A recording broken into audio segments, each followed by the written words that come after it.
Hi friends, welcome to GLB Shopsy topics. మన topics కనుక మీకు నచ్చినట్లయితే లైక్ చేయండి, సబ్స్క్రైబ్ చేసుకోండి, పక్కన ఉన్న బెల్ ఒకటి క్లిక్ చేయండి. ఈరోజు టాపిక్ వచ్చేసి రక్త సంబంధం విలువల కోసం మాట్లాడుతున్నాము. ఒక మిడిల్ క్లాస్ ఫ్యామిలీలో ఇద్దరు అన్న తమ్ముళ్ళు, ఇద్దరు అక్క చెల్లెలు ఉన్నారు. అన్న తమ్ముళ్ళకి లాస్ట్ అమ్మాయి మోగది, మాటలు రాకపోతే ఈ అమ్మాయి పుట్టాక వాళ్ళ ఫ్యామిలీలో చచ్చిపోతే ఈ అన్న తమ్ముళ్ళు ఈ అక్క చెల్లెలే బాగా చూసుకున్నారు. అలాగా అక్క చెల్లెలకి అన్నకి అయిపోయాక అక్కకు పెళ్లి చేసినారు. లాస్ట్ ఈ ఆడపిల్లలు ఇద్దరే. వాళ్ళ తమ్ముడు పెళ్ళి అయిపోయాక ఈమెకి పెద్ద అమ్మకి మ్యారేజ్ చేస్తే డెలివరీ అయిపోయి వాళ్ళ అత్తరింటికి వెళ్తుంటుంది. ఈ మోగమ్మాయిని ఆమెకు అత్త మామ లేరు, సిద్ధరింగ్ పని చేసుకోలేదని చెల్లెల్ని అక్కతోటి పంపించారు. అన్న తమ్ముడు పంపిస్తే ఈ అమ్మాయి వాళ్ళ అక్క కోసమని వెళ్ళి రక్త సంబంధం పిలివిచ్చి వెళ్తే ఆ అక్క వాళ్ళ హస్బెండ్ ఉండగా ఆ మోగమ్మాయి మీద ఇష్టం పెంచుకోవడం, మడతల మీద జోక్స్ అవన్నీ వేయడం చేసేవాడు. ఆ అమ్మాయి చూసి వాళ్ళకి బాగానే జోక్స్ వేస్తారు కానీ వెళ్ళిపోయాయి. అలా ఈ అమ్మాయి వెళ్ళిన ఒక 15 డేస్కి అలాగా బిహేవియర్ బాగుండేది కాదు. అతనికి బిహేవియర్ బాగాలేకపోతే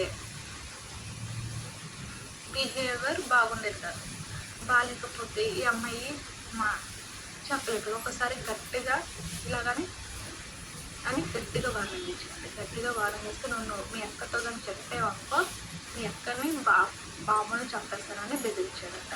ఈ అమ్మాయి అలాగా ఏడుస్తూ ఉంటే వాళ్ళ అక్కతో ఎక్కడ చెప్తారు అనేసి ఏడుస్తూ ఉంటాడు. అలా ఈ అమ్మాయి చూస్తుంటే బావకి ఇంకా ఇంకా ఇంకా ఎక్కువ రెచ్చిపోతే ఈ అమ్మాయికి ఏం చేయాలో తెలియదు. ఇటు సైడు అక్క కాపురం, ఇటు సైడ్ తన లైఫ్, ఎవరితో చెప్పుకోలేని బాధ.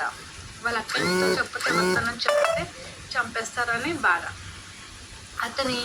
ఈ అమ్మాయి ఏం చేసిందంటే ఏం చేయాలి అర్థం కాక ఈ అమ్మాయి వాళ్ళ అక్కతోటి నేను సైకిల్ చేసి వెళ్ళిపోతానని ఇలా చెప్తే వాళ్ళక్క నీకేమైంది, ఎందుకు వెళ్ళిపోతాను అంటున్నావు, వచ్చి 1 నెల రోజులు కదా అవుతుంది, ఇంకా 2 నెలలు ఉండు, బాబుకి నాకు కష్టం అయిపోతుంది, అలా ఇలాగని చెప్తే నేను ఉండను, నాకు అన్నయ్య అలా గుర్తుకొస్తున్నది. ఈ అమ్మాయి ఏడుస్తూ ఉండు, అన్నయ్యకి ఫోన్ చేసి ఇస్తానని వాళ్ళ అన్నయ్యకి ఫోన్ చేసి ఇస్తే వాళ్ళని అమ్మ అక్కకి మన తప్ప ఎవరు లేదు, నువ్వే ఇప్పుడు తల్లివి, అక్క నీకు తల్లి, నీకేమో అక్క తల్లి, మీరిద్దరే చూసుకోవాలి, వదిన వాళ్ళు పట్టించుకోరు కదా, నువ్వు వాళ్ళన్న చెప్తే వాళ్ళన్న మాట కానీ లేక ఆ అమ్మాయి కూడా ఉండిపోయాడు.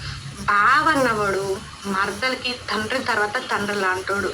కొంతమంది ఉంటారు దుర్మార్గులు, ఎవరో కానీ ఉండరు, రియల్గా జరిగే స్టోరీ. అయితే ఈ అమ్మాయి ఏం చేయాలో తెలియక అనే మాట కాకుండా ఉండిపోయిందంట. ఉండిపోతుంటే వాళ్ళ బావ ఇంకా ఇంకా టార్చర్ పెడుతుంటే ఈ అమ్మాయి ఎవరు మాట నోరిప్పి చెప్పలేదు, అరవలేదు.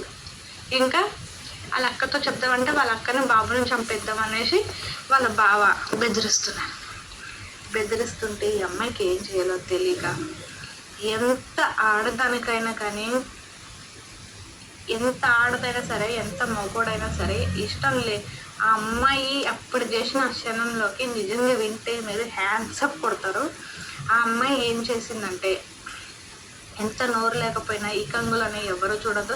ఏ ఆడదానికైనా తన శీలం దగ్గరకు వస్తే అక్క మొగుడు ఉండడు, కన్నా తండ్రి ఉండరు, బావ ఉండడు, భర్త ఉండడు, టార్చర్ చూపిస్తుంటే ఈ అమ్మాయి ఓడ్చుకొని రోజు రాత్రి ఏడుస్తుంది. ఒక రోజు ఈ అమ్మాయి వాళ్ళ అక్క హాస్పిటల్కి వెళ్ళినట్టు ఈ అమ్మాయి ఇంట్లో పని చేసుకుంటూ ఉంటే వాళ్ళ అక్కని హాస్పిటల్ వదిలేసి ఇంట్లో ఏదో మర్చిపోయాడని వాళ్ళ బావ వచ్చాడంట. బావ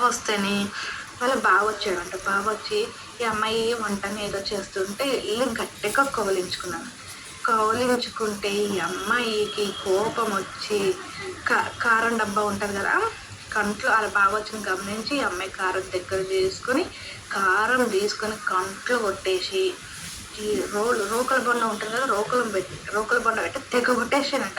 చితక బాధేసి ఇంట్లో ఇక్కడ ఉంది, నా జోలికి వచ్చావంటే ఇలా సైకిల్, నా జోలికి వస్తే నువ్వు మా అక్కని చంపేయడం కదా, నిన్నే నేను చంపేస్తాను జాగ్రత్త అని ఆ అమ్మాయి అసలు రూపం చూపిపలకి వాళ్ళ బాగా భయపడిపోతే వీళ్ళ అక్క అంతలోకి వచ్చేసి ఇంకా రావట్లేదంట చూడుపలకి వాళ్ళ బావను కొట్టడం.